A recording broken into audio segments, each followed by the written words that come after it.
Hopefully this one's worked first time. I had the problem last week for God knows what reason. It started off by filming the wall and then it wouldn't go live and I had all sorts of challenges. So we'll see how this one pans out.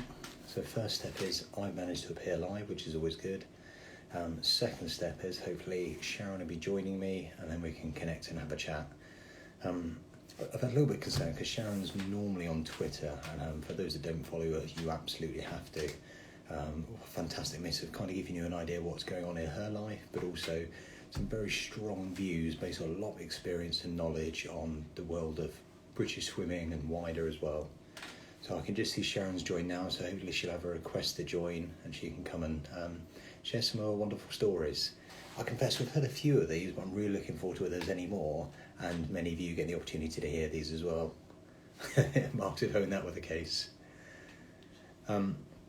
So I'll keep an eye out. Hopefully Sharron will get requests. Sharron, if you haven't had a little notification come up saying send request to join, so come out the chat and go back in. Ah, there we go, perfect. Just be connecting through. And then hopefully we can go away and start having a wonderful chat. There she is, look at that. Hello, is that how we do things? Perfect. What more could I ask for? There you go, there you go. Good evening to you from rather cloudy Bradford-on-Avon. Well, it's not raining, it's not snowing at the moment, is it? So we'll take both those. No, it's not. It's absolutely not. It's fine. To be honest with you, though, I've got all my shutters over because it's cold, so I can't really see the outside anyway. I'm just cozy inside the house. The dogs are sat down, the TV's on, and I've got a cup of coffee, and and here we are. What more could you ask for? Yeah. How are you? Yeah, not too bad actually. It's been a busy week with work, but I've not been doing a lot of running this week, so not as tired as when you last saw me. Yeah, no, you were amazing. How long did it take you to get over all of that? You were 10 marathons in 10 days. I think I saw you on the day before your last one. Was that right? It was, yeah, in Swindon. It was so I went there the evening and then finished the 9th and went there ready for the 10th. So yeah, I was looking and feeling pretty rough by the time you came along, all sprightly and keen. No. You were looking amazing. It was an amazing feat that you did. Did you lose loads of weight during the week? I lost a fair bit. I hadn't weighed myself beforehand, so I knew kind of in myself that I felt slimmer. But part of the thing is when you're running with a giant boob, the equivalent of a giant belly, you can't really tell how much you're getting affected by it. But no, some people run with giant boobs all the time, so you know they do. Perhaps not that big though. No, hopefully not. No. I've got to ask as well. Obviously, last lockdown there were two big things came out of it. Was that one, you became a grandma, and secondly, you learned the skill of hedge cutting. So what have been your hobbies and pursuits for this time? Well, do you know what? I don't know about other people, but my garden at the moment, I'm just kind of ignoring because it just looks awful. And the grass desperately needs cutting, but it's just too wet to go anywhere near it. So, yeah, I'm not really doing very much. I had to have the big hedges cut, the really big hedges cut, and I'm still just seem to be sweeping up leaves. And it's one of those never-ending jobs that, like, you just do them, and then the following day you wake up and they come back. It's like magic. So that's really depressing. But apart from that, I'm not doing very much in the garden. Obviously, just sort of getting over Christmas, really. I've got a big pile of Christmas decorations that were taken down about 4 or 5 days ago that I have to properly put away downstairs. So that's my job for tomorrow. I mean, I'm like everybody else. You know, I just feel like it's a bit like Groundhog Day. I mean, I know those that are obviously working, you know, in the National Health Service and frontline workers are working very, very hard. But I'm actually very envious of people that have got jobs because I think ultimately we all need purpose. And one of the most difficult things actually about being locked down is you just feel you've lost your purpose in a way, you know, and you have to try and find things to challenge yourself, whether that is jobs around the house or whether it's sorting out cupboards or whether it's discovering a new hobby or writing something or painting or whatever. I mean, all of us just need to turn the news off and discover a new talent if we can find one. No, it's fair advice actually, and I suppose it's difficult as well because it's hard to look forward to what you don't know is coming because all the events that potentially people have planned, they don't know what's actually going to happen out of those. It must be the same with you. When you next be on TV, what potentially might be your next presenting? Yeah, I mean, it's really difficult for me because most of my work is people facing, so it really has just disappeared. I mean, obviously there are things that I can do in the fitness world, which I keep toying with the idea of coming up with some exercise programs and something that's very much for everybody rather than for people that, you know, are super fit. So this is something that I would do with my 40, 50-year-old girlfriends that have wanted me to help them to lose a couple of stone and get fit. And, you know, they've done that. And they're like, this works really well, Sharron, so why aren't you sharing this? So I keep meaning to get one of them to come and volunteer to do stuff. And obviously, when we're not in such tight lockdown, that's the plan, really. Grace has gone down to London to work. She's now down there working in a lovely PR agency. So she's working really hard from her house down there. So I don't really have the built-in model that I used to have. And that, walking the dogs, and you mentioned the baby, and actually I was babysitting today. Okay. So that was my nice positive stuff today, was looking after my granddaughter, who's now 9 months old. Can you believe? Wow. She literally arrived right at the beginning of the first lockdown, and I didn't see her for the first 6 weeks because she had strep B. Yep. Something which, you know, babies can get from their mums. It gets passed to them, and they don't know it. It just happens. And she had quite a traumatic delivery. She so she was very poorly. You know, she was in ICU for nearly 2 weeks, and we nearly lost her. And so we're very grateful we still have her, and she's nearly up on her feet, so she's doing brilliantly. So every visit is now going to get harder and harder as you have to keep an eye on everything around. Yeah, absolutely. Yes, it won't be long before you have to do that thing where you have to teach them no, or you have to shift stuff. I'm a big believer in that you teach them no rather than decide to move your house up to different stages. Yes. So what I'd like to do is, obviously I've been really lucky kind of when you came to my event last year, you had a talk about your incredible career, and it's one of the reasons I wanted you to be able to share that with people here, especially kind of just what a young age you got into swimming, and then some of your swimming experiences, and how your dad was so relaxed and gentle with you when he was a coach as well. You're being sarcastic, aren't you? Because he was not relaxed and gentle. And funnily enough, I also did see my dad yesterday, because my dad is 85 and he has been isolating and obviously been shielding. He's had his jab this week, so he is visibly relieved that he's been able to get that in. It's been wonderful because he's been such an active man, and he's still coaching at 85 and still driving and all the rest of it. And for him to be isolating, I have to say, this last year, I've really seen a marked sort of decline, you know, in his mobility and his sharpness and everything, because it's one of those things, isn't it? You use it or you lose it. And I think a lot of people that are just being stuck at home, they just don't get to do that. So it was lovely to see him yesterday. So he wanted to meet somewhere in between, because I'm in his bubble, and obviously, you know, he's very vulnerable. So we walked 3 times around the car park, keeping our distance, wearing our masks and stuff. And then we were able to go into the farm shop afterwards. And then he went back home and I came back here. So that was lovely. And I hadn't seen him, for over a month. So that was nice. Yeah, just to visibly be able to talk to him, you know, not down a telephone line, because again, he has hearing aids. So people forget that even though you have the opportunity to have FaceTime or mobile telephone conversations, the older generation often don't have great eyesight or don't have great hearing, particularly the hearing thing. And so it can often be a challenge for him. So that was lovely. And we could walk. I'm really pleased.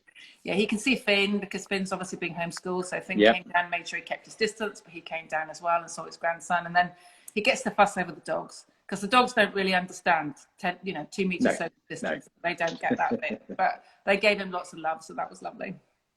Oh, it is.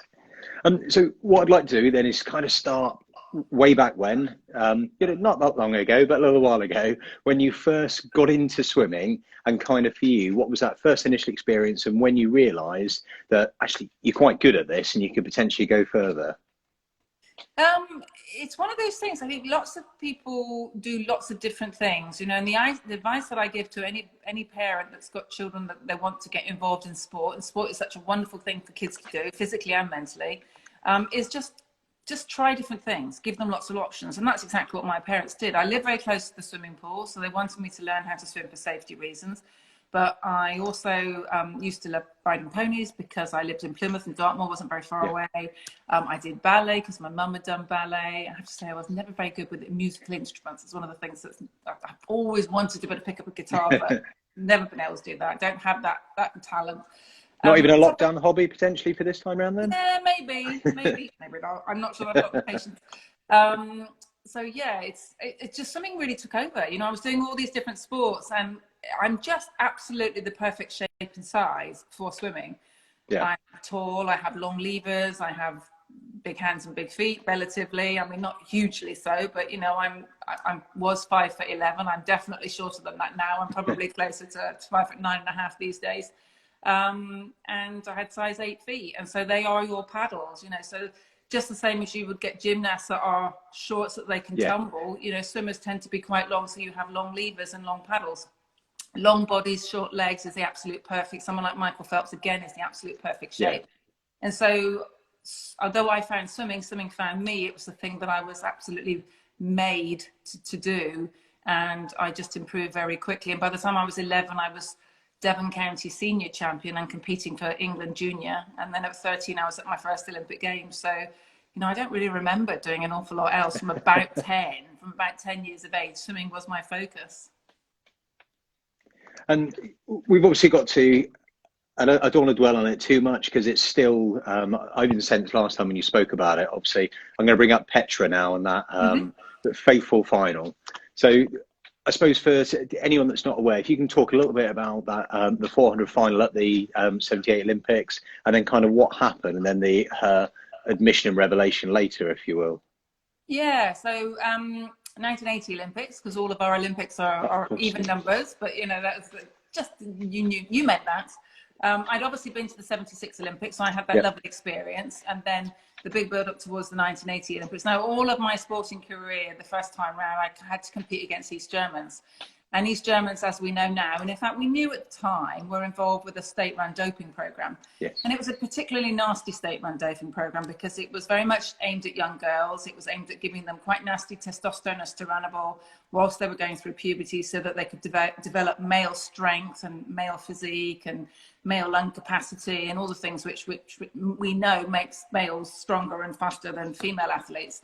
And it just meant that they had this huge advantage on us, you know. And we would turn up at major events and they would have 3 brand new athletes we'd never seen before who were breaking world records. And it was just very frustrating because they were so successful in the women's events and not very successful at all in the men's events. And they totally dominated for a period of nearly 20 years, which, you know, covered 4/5 Olympic Games, the last Olympic Games being, I think, 88, I think we were in Seoul before the wall came down in 89. So that pretty much covered the whole of my first career. So all my medals, you know, major events where there were East Germans were silvers and bronzes against East Germans.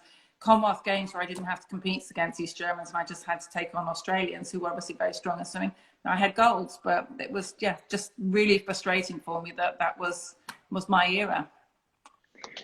You can't even imagine now with the amount of testing that goes on that anything like that would ever happen again, would you? I mean, I think when I was looking into it, in that one Olympics, she broke 5 world records and won her event in the 400 by 10 seconds. Yeah. I mean, something should have run an alarm bell then, really, shouldn't it? Yeah, I mean, you know, and it did. You know, people involved in the sport, that's the thing which is ridiculous, is that people now think that those days it was all going on secretly. It wasn't going on secretly. We were extremely aware of what was happening and that it was just not possible for a country to dominate, a small country like East Germany, to dominate women's sport the way that they did and not have the same success in men's sport if what they were doing in training was so good. Yeah. And also they looked like men and they sounded like men and they had physical, you know, bodies like men, deep voices, 5 o'clock shadows, bad acne, you know. It was so sad because these girls really were just used as pawns because the drugs that they were given had very nasty negative side effects which they've had to live with for the rest of their lives. So I've always felt that the people that really let them down was the IOC and the international bodies, FINA, Athletics Association, who did absolutely nothing about this. You know, they even had people defecting with the little blue pills and they still chose to ignore it. They chose to put East German doctors on their international doping panels. They had no out of season testing. They had no out of competition testing. They wouldn't obviously, you know, turn up in the middle of East Germany in the middle of winter and just test them. So what the East Germans were doing was making sure that they would pass the test before they would leave the country, before they would leave Dresden. Yeah. And if they weren't going to pass the test, then they just sent another athlete. And obviously you can remove testosterone from the system and take other drugs to mask it quite easily. And all the benefit of the testosterone is still there, but the actual drug has been reduced. So, you know, you're just not going to be able to find it.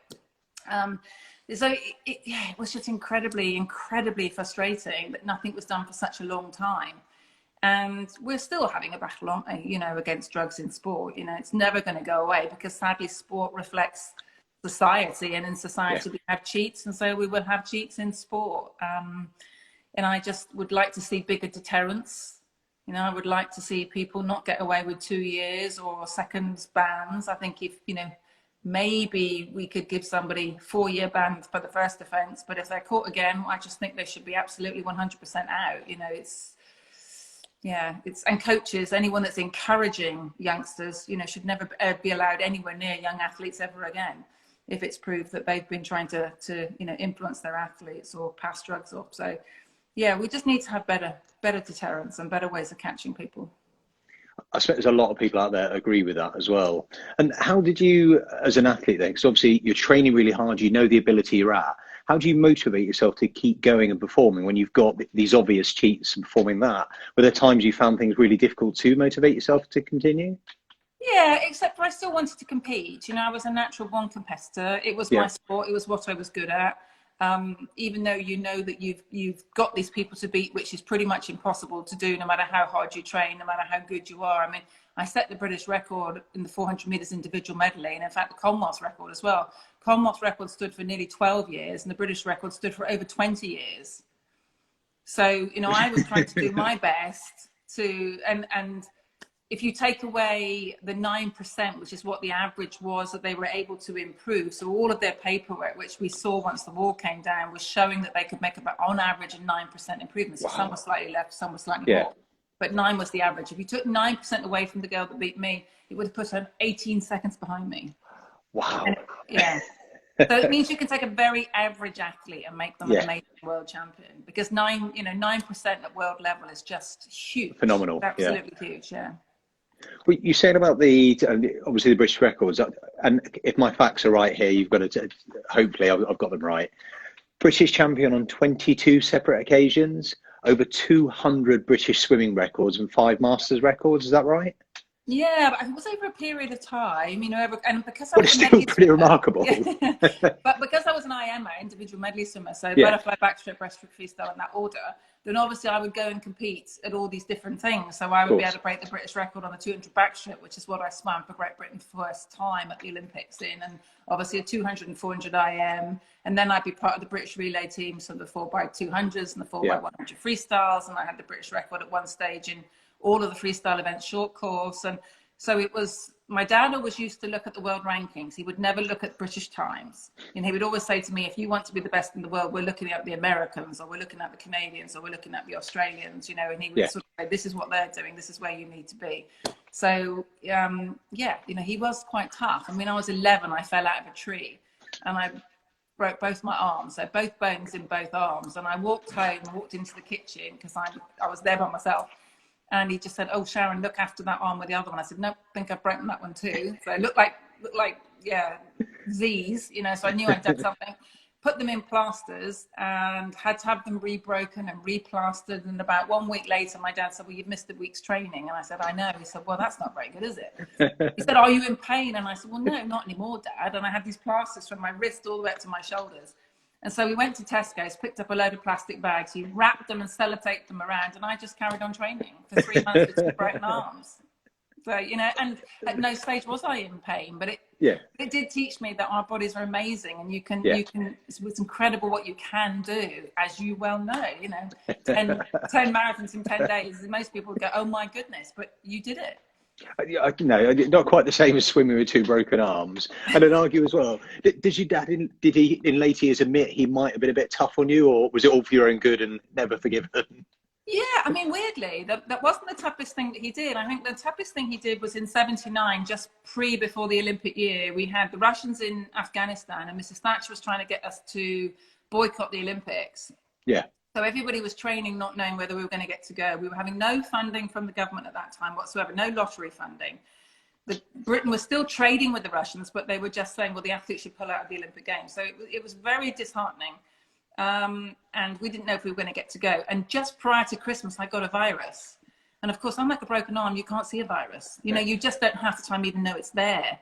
And so it was really difficult. And he just kept on pushing and kept on pushing. And one of his little lines was, he'd always say to me, "Sharron, I'd like you to do, for example, 10 times 100 meters freestyle.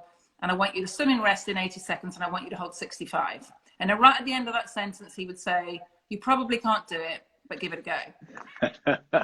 And it was his way of going, go on, I dare you. Yeah. And because he said I couldn't do it, I would always prove him wrong and do it. And he knew that. It was a little bit of a game. Yeah.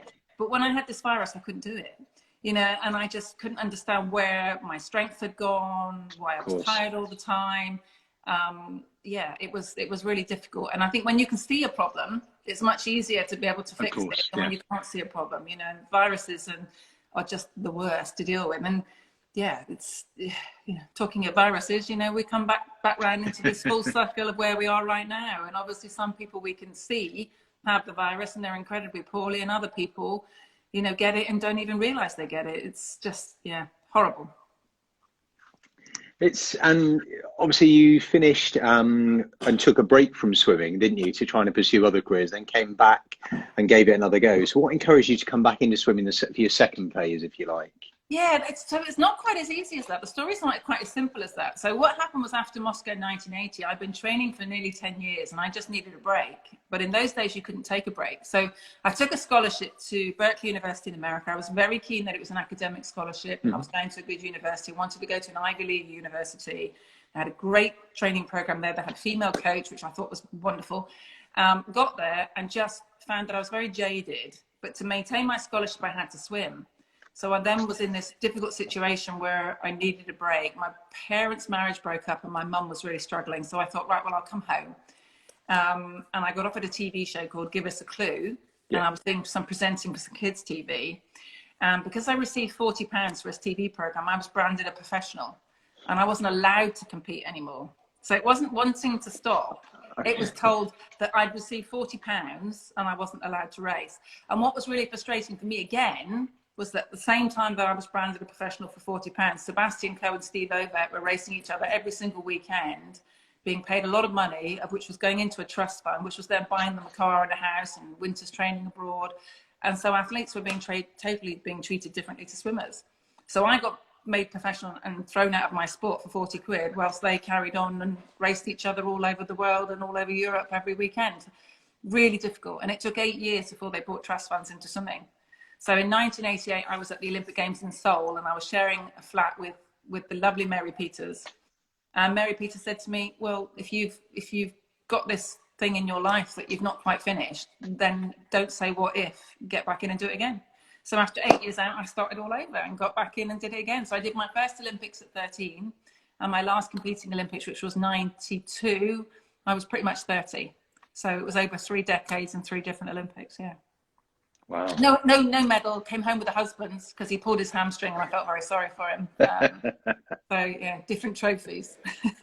that is one of the events of that Olympics people do remember, don't they? And his dad running onto the track as well. Yeah, absolutely. And it was a very genuine moment. You know, how on earth Jim got onto the track, I will never know, because the security is extraordinary. So it was one of those just total spontaneous moments where he felt for his son. And somehow he pushed his way onto the track and picked him up. And by picking him up, he actually disqualified him. But, you know, not that he was ever going to get through to the final on that time anyway. Yeah, really frustrating for Derek, because Derek was an incredibly talented athlete who just seemed to have, you know, one injury after the next injury. And it was often hamstrings with him and Achilles. And in that particular instance, it was a hamstring that he tore right in the middle of the race when he was running really well. So, yeah. But having said that, you know, I know it's an irony, but people will remember forever that piece of Olympic history. Whereas if he picked up maybe a silver or a bronze medal, he would have just been another Olympic medalist, of which there are, you know, many every Olympic Games. Yeah, that's a special moment which will live forever.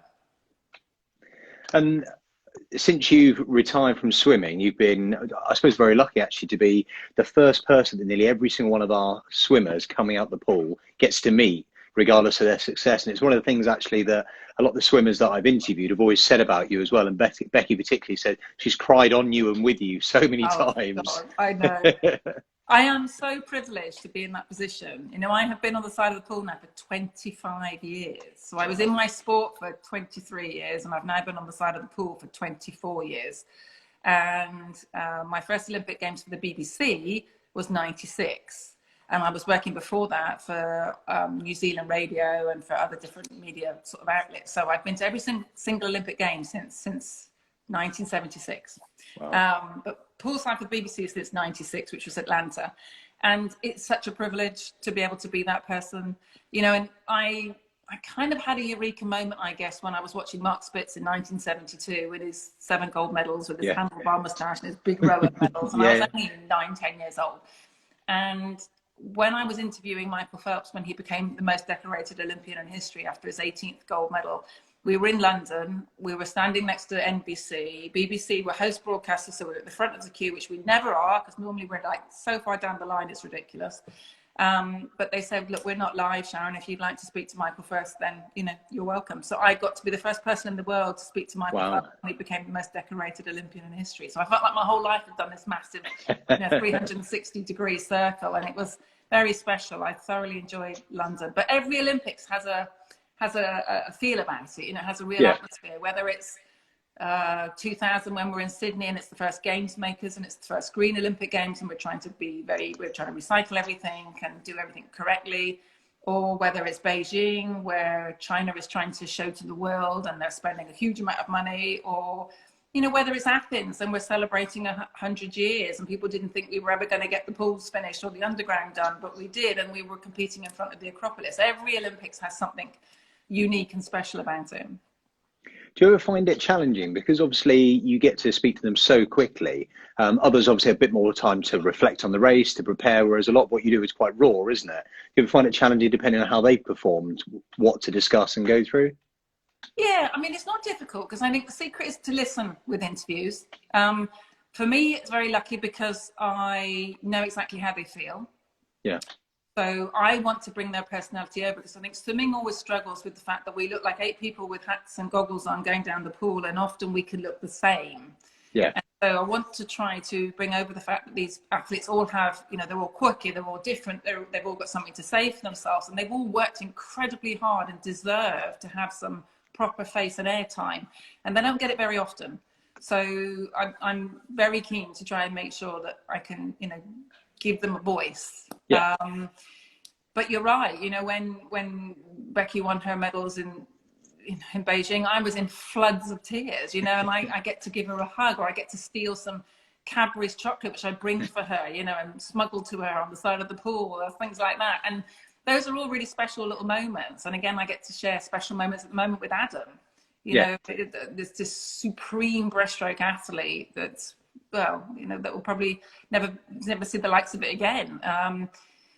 Yeah, it's very, and at the same time, sometimes when things don't go right, you know, I get to ask them that awkward question as, well, what happened? I always try to finish my interview with something positive. Because I think no matter how bad the swim was, no one has turned up and done 6 hours a day and got up at 5 o'clock in the morning to swim badly for their country. You know, everybody wants to lead their best performance. And if it doesn't happen, there's usually a reason. But ultimately, they certainly haven't done it deliberately. So I always try to find some positive to finish an interview with. I think that really comes across as well. And the fact that you've been there yourself, so you've had those early mornings, you've had the training sessions, the good, the bad, and success, it puts you in a unique place compared to a lot of other commentators, because you can empathise and feel it. And they must respect and share that as well, because for the generation like Becky, they'd have grown up watching you swim and then getting into it themselves. Yeah, the sad truth is none of them have grown up watching me swim now. It was way too long ago. They've heard about it from their parents. Or they've seen me doing Amazon on Gladiators, or they've seen me presenting the big breakfast. You know, it's something else, to be honest with you. But yeah, they know. They know that I've been there, bought the T-shirt, and I've done the 6 hours a day. I've done the hard work, and, you know, I've lived the same experience as them, and that I've actually got there. They are my priority. You know, if they need to go and get a swim down, then as far as I'm concerned, they have to go and get a swim down. I'm there as a journalist, and I will always try to get a very, very quick comment off of them. But my priority, whether it's, you know, Duncan Scott or Freya Anderson or whoever, or our men's relay team, whatever, if they need to go and get a swim down, so we're going to get the best performance out of them, then I am going to push them to go and do their swim down, rather than trying to make them stay with me and do live television. Because sometimes with live television, we are waiting. So I've got, you know, the guys lined up in front of me, and I've got someone talking to me in my ear, and they may be somewhere else in the studio, and they want to talk to the swimmers, but they're just keeping them hanging there. And obviously, right after they finish racing, they know they need to go and swim down, get rid of the lactic acid, get prepared, get rested, get ready. for the next race.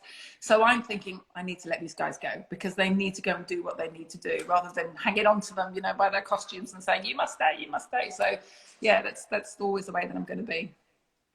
You've obviously, which is really handy for me actually, you've mentioned about the Gladiator Big Breakfast, because it was the next bit I was going to go on to. So how did the Gladiators opportunity even come about for you? So Derek had been working on the show, and I had been toning down Nigel Lithgow for about 2.5 years at this point. And I presented Train to Win, which was the kids version with Daley Thompson, really good friend of mine. And Nigel just kept asking me, and I kept saying no, because I was dead keen to just remain Sharron Davies, the swimmer. And this show was just huge. You know, it was Saturday night, 18 million people, the days when we really only had 4 channels, and people would all sit down on a Saturday evening before they put the kids to bed, or before they went to the pub or went out, or whatever they did, they'd all seem to watch this together. And so it was just ginormous. Derek had then taken a coaching job on at the time, and so we were pretty much away most of the summer up at the NIA in Birmingham, training and you know, filming, because they would film 2 shows a day, and they would knock it all off during the summer holidays so we could have the audience. And I just thought, well, I'm here anyway, so if I can't beat them, I just go join them. So eventually, I think on the 3rd year of asking, I said yes, and that's when I became Amazon. And sadly, at the end of the first series, I snapped my cruciate ligament in my right knee, and so that was it, really. That was the end of my Amazon experience, which lasted about 1.5 years, and I had to have 9 subsequent operations on my right knee to fix it. Yeah. Quite a painful memory of that experience then. Well, it was a difficult show. You wouldn't get it through health and safety nowadays. No. You know, it just would not be allowed to happen, because it really was quite dangerous. We were throwing people off 40-foot pyramids, you know, and it wasn't the fact that you can throw yourself off a 40-foot pyramid, no problem. Yeah. But if you fall off with somebody, that was when the accidents would happen, because you'd get entangled and someone would fall on something, and it could be a knee or it could be a neck. And so we had quite a few serious accidents, and eventually it got removed. And even when they tried to reinvent it and put it on Sky, it just didn't have the jeopardy that it had the first time, and so it, you know, and it didn't have the crowd, so it never really took off the same way. And then how did the Big Breakfast opportunity come about then? That came off the back of working at the Olympics in '96. So I was out in Atlanta, and they decided that Gabby and Chris were going to leave the show, and they wanted to find some new people to do it, and I just got asked to do it. And it was, we were doing it in their style, I guess, in a way. And I think the TV station wanted to change the way that they were doing it. And so they had Denise Van Outen, and they had a totally different idea that they were going with. And I was working with Vanessa, and in the end, I just got very upset that I was getting up at 3 o'clock in the morning to go on and do a show that I was learning the night before, because it was live for 3 hours, and we had no auto cue. So it was incredibly difficult. You had to just do everything off the seat of your pants. Great learning curve. But we would often have people that would come down to do an interesting article. We had a young girl that had done some amazing swim or run, and she was running for charity. And then they would just bump her to play the Spice Girls again for the 100th time that morning. And I just kind of needed more credibility with it. And I lost, you know, I just didn't really want to do it anymore. And I think that was probably coming across at times. And it is very tough. I mean, there's no doubt about it. It's tough to get up at 3:30, 4 o'clock in the morning, especially when you have young children. I had a little son who was 3 or 4, I think, at the time. And it was exhausting. And I got bronchitis, which I'd never got before in my life, because, you know, I was just not getting enough sleep. And so, yeah, it was a great learning curve. I mean, you know, gosh, doing 9 months, nearly a year of 3 hours of live television every single morning, you know, was a lot of learning. And what I'd also like to talk about sort of more currently now as well is you do a lot of work to try and help disabled sports foundations, and really encouraging people. So can you tell those that are watching and those that will catch up about some of the roles you do there and the important part you play there? Yeah, well, I've been involved with Special Olympics especially, so that is for young people that have with mental challenges. And then also the Paralympics, I was involved when they were, before it ever became an Olympic sport, when it was at Stoke Mandeville, so that long ago. So yeah, I mean, I'm just a big believer in sport. You know, I think sport is so important in life. And at the moment, our young children are desperately missing sport and being physically active. They're not getting enough physical activity in the same way that they're not, you know, getting the schooling in that they should be getting. They're all doing their very best, and parents are trying incredibly hard, me included. but we're not, we're no way can we replace proper school.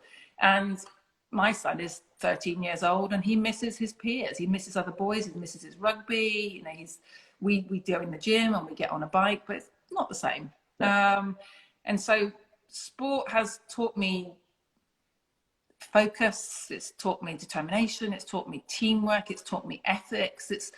As well as teaching me how to stay physically fit, and being physically fit and releasing those endorphins when I exercise also then helps my mental fitness and the ability to cope.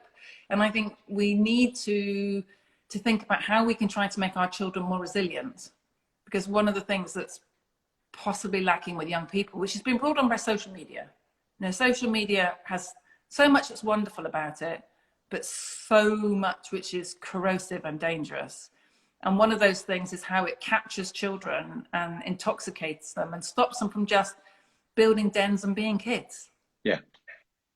And it's very hard as a parent to limit screen time and, and limit social media and not to let them be affected by what they think everybody else is doing. Yeah. Because actually what everybody else is doing is just fake. It's just what people want you to think that they're doing. So everyone at home is thinking everyone else's life is so much better than theirs, but it really isn't. And we stopped being communities and started to try and live online. So although the world is supposed to be joined together by social media, I think social media is more responsible for making us isolated than ever before. It's really because there are a lot of people actually would definitely agree with that, and it's the generations gone. So my generation before would finish school and go out and play, wouldn't they? They would do sports, be more active, build that camaraderie, as you say. How do we get it back then? How do we try and encourage people to get back out? Obviously, lockdown aside, and engage in more sports, team or singular. Yeah, I think we need to prioritize activity. I think it's terribly important in a world where obesity rates are going up, diabetes rates are going up. They affect things like COVID, they affect our mental health, they affect how much it costs the National Health Service. So these are all things that we really, really need to address. And we need to say, we have to draw a line somewhere in the sand that says, we have to understand that physical activity is really important. And probably primary school, is the first place that we need to instill in kids the habit of physical activity. Now, that doesn't have to be competitive. I'm not suggesting that everyone wants to win a race, because not everybody does. But we can be physical active, whether that's with dance and movement, whether that's creating very inclusive kind of activities, whether that's just going for, an 800-mile jog around the playground in the morning. Other countries can do it. Other people can do it. There is no reason why we can't do it too. And do you think as well that schools encourage enough swimming? Swimming is one of the sports that saves